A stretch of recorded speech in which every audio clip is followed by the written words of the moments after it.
Good Friday, everybody. And you know what Friday is. The Miz's picks for a week 4 in the NFL. A league where they play for pay. And today, we will continue the hot streak. As of last night, I gave everybody the Cincinnati pick to win the game outright and cover the -3.5. Some people had it at -4. But Miami was due for the loss, and unfortunately, they lost a quarterback that was climbing the mountains in this league, in Tua. And I go into that real briefly about there'll be an investigation because the owner for the Miami Dolphins should be arrested, and maybe some of that coaching staff, because the entire planet, even people that don't watch football, knows Tua had a major concussion last week, and they tried to hide that shit with a back injury. Well, let me tell you something. Anyone who's had back problems, including myself, you don't wobble and fall to the floor and stumble because of a back. When you have a back problem, you just can't stand upright.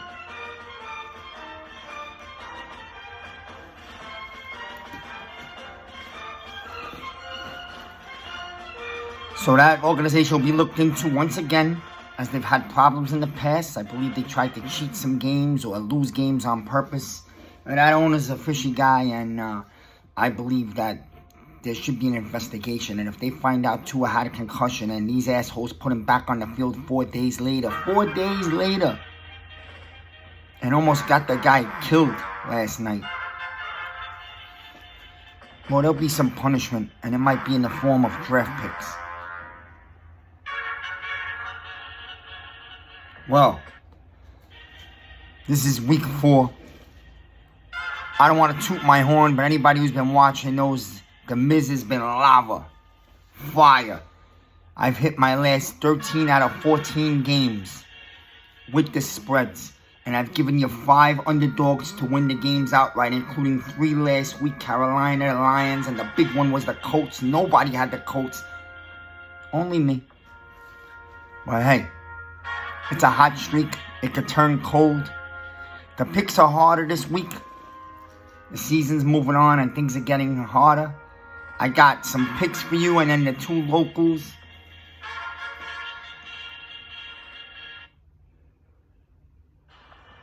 And basically, I'm giving it my best. Yes, I've been hot. I'm really big on teams that are due after some losses, especially the good teams. And here we go. Week 4.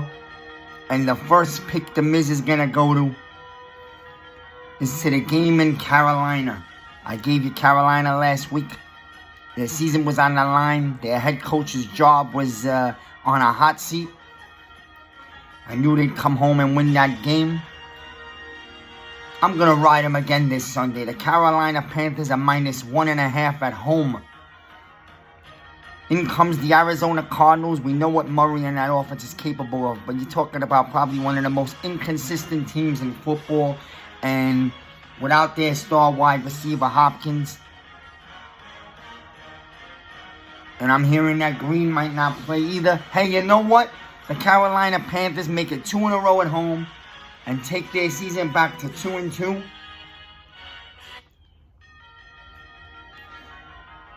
Carolina Panthers -1.5. If you don't like the points, you can take them straight up. Carolina Panthers win this game. Game number 2, and it's a big one. And I like to go to the big ones. I like to challenge myself. And I'm going to take on what's probably the hardest game of the day. Between the 2 top MVP candidates right now. Lamar Jackson will host Josh Allen. The Buffalo Bills are coming off a tough loss where they were missing a lot of players last week. They could have had the game at the end, but they didn't manage the clock right. It was a physical game, and Miami took that game. And I gave you Miami last week also. But there's a much colder, dark day waiting up in Buffalo for Miami come December. That's not a day I was looking forward to as a Dolphin fan.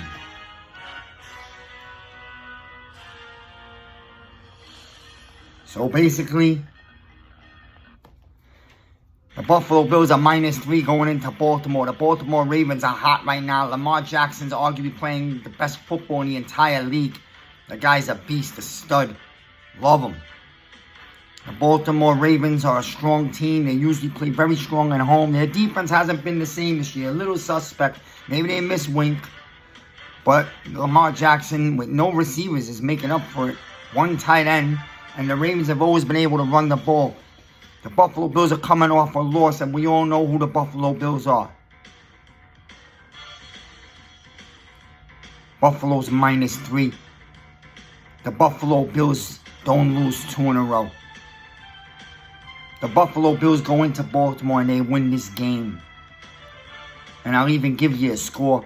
It'll be by that 3. 30-27 Buffalo. So if you want to take the points, maybe you buy 1 point. You make the Bills -2. If not, you take the Bills straight up. You lay a few more on the line with the short thing if you feel that way. I like Buffalo in this game, 30-27. The Buffalo Bills will win this game. Headed back home to Buffalo after this game. Game number 3, the Raiders are hosting Denver, and the Raiders are the only 0-3 team in the league. And I think you know where Miz is going. The Raiders are going to win their first game. There's no doubt about it. I gave you the Broncos last week, and they pulled the game out 11-10 by the skin of their tongue. They barely got through it. It was a grinded out, ugly game. If you didn't know better, you thought it was a baseball score. But you know what? I love those old school defensive games. It was a defensive battle, some ugliness on offense, and Jimmy G couldn't come up with the big throws. But you know what? The Broncos were due for a win. They found a way to pull it at the end. Russell Wilson took them down the field when he needed to. It wasn't often. It was like once. But hey, 11-10, I gave you the Broncos, and you know what? This week, I'm telling you, the Raiders are winning their first game at home. Denver's set up, they're right for the cooking, and their offense hasn't clicked at all. The Raiders are -2 at home. The Raiders will cover this game. They win the game, obviously, by at least 3 to 4 points. Don't really have a score for you. Just tell you, take the Raiders, and if you don't like the -2, you could take them straight up. You're not really putting much on the line. Raiders win. Game number 4. Game number 4. You're walking into Detroit, Seattle, and you're not even on their level. All right, Detroit hasn't won many games, but they've shown you they are a dog to be fighting with. They have been feisty, and they've put up a physical game in every game, and they could have won a few of these games. The Detroit Lions are -4. The line places are telling you something right there. The Lions will win this game, and they will cover the -4. If you want to be safe, you can take it to 3. The Lions win this game. Detroit Lions will win this game because they have a lot more heart and guts. Seattle showed up for one game this year. It was their Super Bowl versus Russell Wilson in week 1, and now they've gone to sleep. And what they're going to do is they're going to undercover tank the rest of the year so they could get the top pick in the draft for a quarterback. We all know it. Don't look for Seattle to win more than like 3 games this year. 3 or 4 games. Give me the Lions this week. Don't overthink it. I'm going to give you a dog of the week like I usually do. And I've been about 6 for 6 with my dogs this year. So I'm probably due to mess one up. But I'm going to go out on a limb here. I'm taking a chance. But it's just a gut feeling being an NFC East guy. The Cowboys are coming off an emotional Monday night win with a lot of the limelight on the game. The Giants were picked by a lot of people. It was an intense game for most of the game. It was emotional. The Cowboys showed a lot of guts coming in, missing players, pulled out a game. Rush is playing some good football, man. The guy's 3 for 3 for Dallas between last year and this year. He can win games, and he does not turn the ball over. He did it in front of a feisty stadium with some big-time names on the sideline like Lawrence Taylor and Carl Banks. You know what? Good win for the Cowboys. I can't take it away from them. The Giants are young and growing.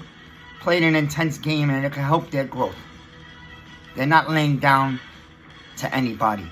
But the Cowboys are going to Washington. Washington's been getting spanked for the last 2 weeks, and they're hearing about it.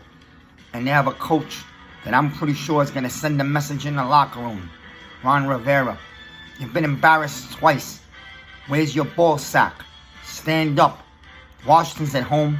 They're hosting the hated Cowboys. As you remember the old rivalry, the skin versus the cowboy, right? Well, you could call this team whatever you want, and you could try to change the history on nonsense that's not so important. Washington is still the Redskins to most of us. We don't recognize no Commander or a Washington football team. They are the Washington Redskins, and the Washington Redskins are +3 this week at home. Cowboys are favorite. They're walking in. They're on a short week off of an emotional high, and they are the right for the picking. And my dog of the week is the Washington Redskins. The Washington Redskins are +3. You can buy it up to +4 and be real safe, as I expect it to be a field goal game, something like 20-17. And you know what? I'll go out on a limb as I've been doing, and I give you the dog that most people are scared to touch. The Washington Redskins +4. The Washington Redskins win this game outright. Dallas is due for a loss, and Washington's hungry for a win. And now you get to the two locals.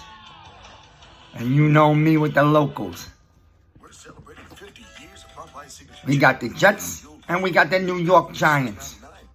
The New York Football Giants. Let's go. Hey, the Jets are going into Pittsburgh. They're getting back Wilson. They're starting young, feisty, exciting quarterback. Give the fan base something to stand up on their feet this Sunday for at 1 o'clock. Believe, excitement. The Pittsburgh Steelers are 1-2. They're not exactly the Steelers we all know, but they still have a very strong defense. And we saw them shut down Cincinnati in week 1.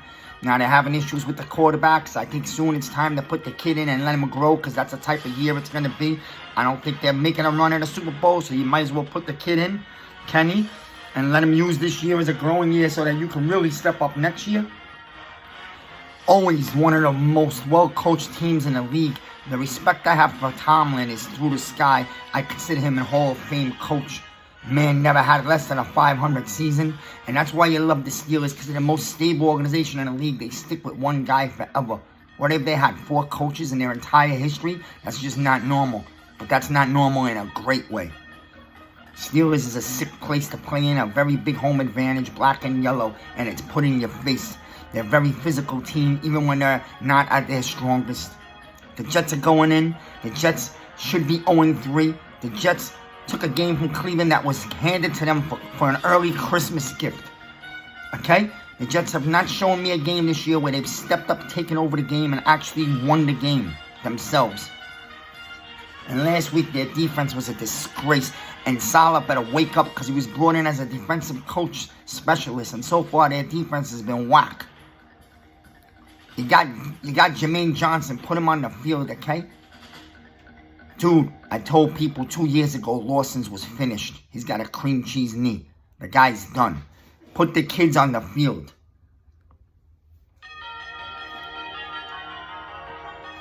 Hey, the Jets got young players. They have a great corner in Sauce. The Jets have a hell of an offense. They got Wilson, Moore. They got 2 really good running backs. Their O-line is having issues.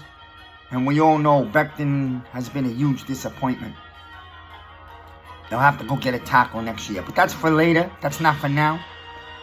The Jets are +3 going into Pittsburgh. This is what I'm going to tell you. And I guess it's playing both sides of the fence. But I don't know where to go with this game. It's a 50-50 ball game. It's the Jets offense versus the Steelers defense. That's the matchup in this game. I feel whoever can run the ball better in this game, and obviously as usual, protects the ball and doesn't make the turnovers, will pull this game out. You're looking at a 3 to 4 point game. The Jets are +3. If you want to take the Jets, you take them up to +4. You get the Jets at +4, and you take your chances. If you're not good with those points, you take the Pittsburgh Steelers to win the game straight up. It's a tough game for me. I mean, if I was out of my mind, I'd call it a 20-20 tie. That's how dead even this game is. But I'm going to tell you something, and I probably might be wrong, but I'm going to take my chance. The New York Football Jets are due for a game where they actually go out and win the football game. Not the Browns hand them 13 points in the last 1 minute and 20 seconds because they don't want to play the onside kick and they allow the receiver to go 50 down the sideline without anybody even looking at him. None of that garbage. The Jets go out, take this ball late in the middle of the late fourth quarter, drive down the field and win the game. What is being a hero? I tell you, I'm going to go on a limb here and take the New York Football Jets to pull this game out. And that's not like me. I always take the Steelers at home. But something tells me the Jets are due for a game to go their way and for things to click. Because if the Jets don't click this week, things are about to unravel so fast.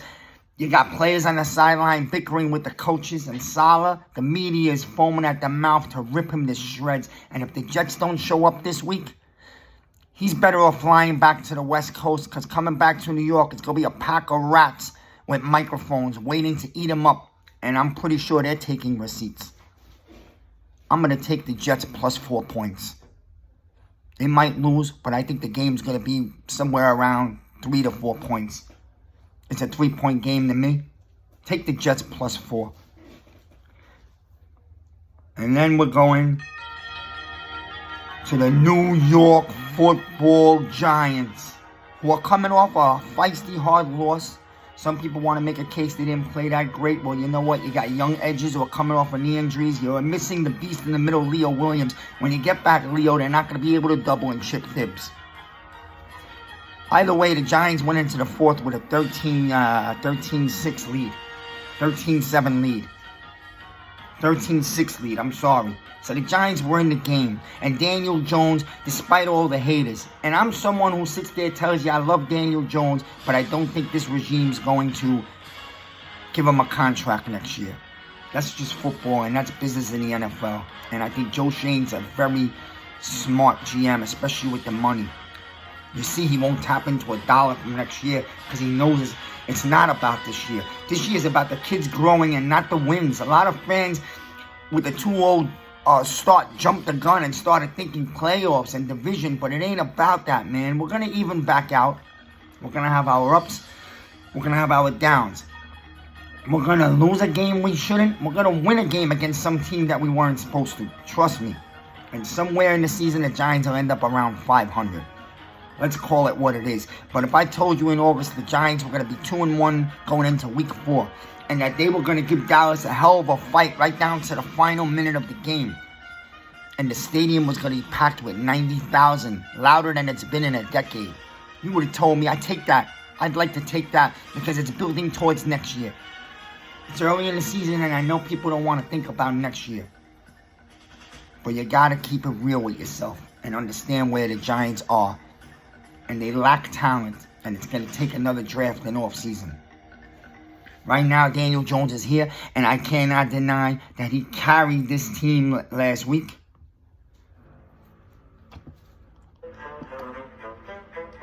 Daniel Jones put this team on his back last week all by himself. He even inspired Barkley on that run with a pep talk as they walked up to the line of scrimmage. Hey, Daniel Jones showed me something he hasn't shown me. Actually, in a loss, I can almost say, don't look at the stats. Because if you're someone who looks at the stats and you're a fantasy fan, you don't see the things that actually go on inside and throughout the football game. Daniel Jones showed guts, heart. The man actually might have played the best game as a Giants quarterback last week. He alone kept them in this game. I like what I saw, and I hope it continues. And what it showed me is we have a beast of a head coach, because he's coached up Jones more than the last 2 coaches. A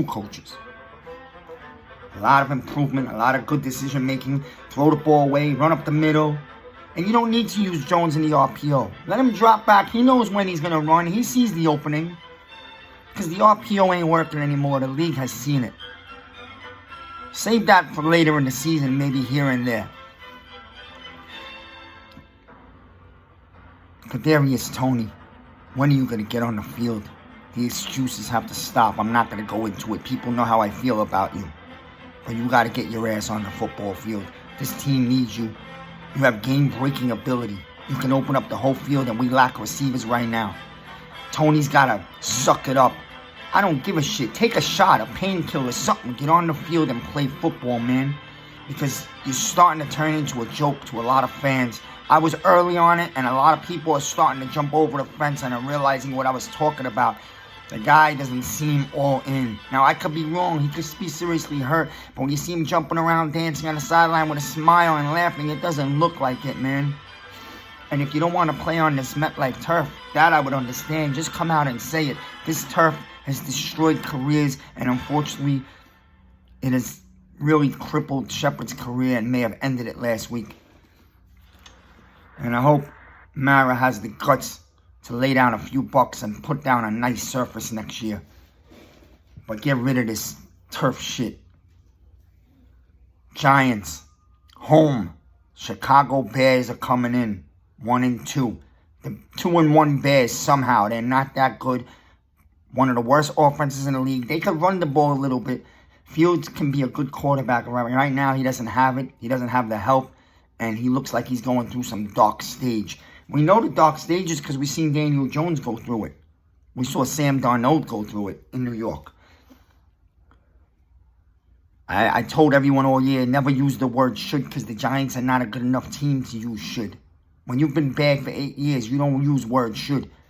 You use the word hope. Let's play hard and let's see. Or the Giants will give you another tough game. They always do. I knew last week would be that trap game. That's the game where the Giants are looking good for a few weeks. Everybody's got their hopes up. You start to expect. And the Giants usually come home in their own home building and lay a milk dud. And that's what it wasn't a milk dud because the Giants fought hard. But they lost the game. A lot of people expected them to win. I think expectations are a little too high right now for this team. Hey, the Giants should win this game Sunday. The New York Giants are the better team all around. They're at home. Their fans have been showing up loud. And if the Giants want to be in this season towards the end, you cannot drop this game because the next two games are Green Bay in London and the Baltimore Ravens. Those are two of the top teams across the league. And we're going to be up against it. The New York Football Giants will play hard this week. I think you'll see a little more action out of their two edge rushers, Azeez and Thibs. I think Leo's about a week away. And I think you're getting back Robinson on the corner. Which, in the beginning of the year, no one thought much of. But now looks like a major upgrade from what we've had. Flock is too young, too small, and he's going to have to hit the weight room a little bit. Guess what? I think the Giants are -3 in this game. Take the New York Football Giants. The Giants will win this game. At times it'll be ugly. It'll be carried by Barkley. And I think the emergence of Slayton, we should see this week. And I think he would be a big-time addition. A guy that runs good routes and can go deep, take the ball over the top, spread out the field. And it might even help Golladay get open a little bit. Use the tight end Bellinger. Get Slayton involved. And, of course, Barkley carried a load this weekend. It doesn't always have to be on the run. You can hit him in the flats or up the middle on passes. Get creative. I like the Giants to win this game this week. I don't really have a score. But if you need one, give me the Giants.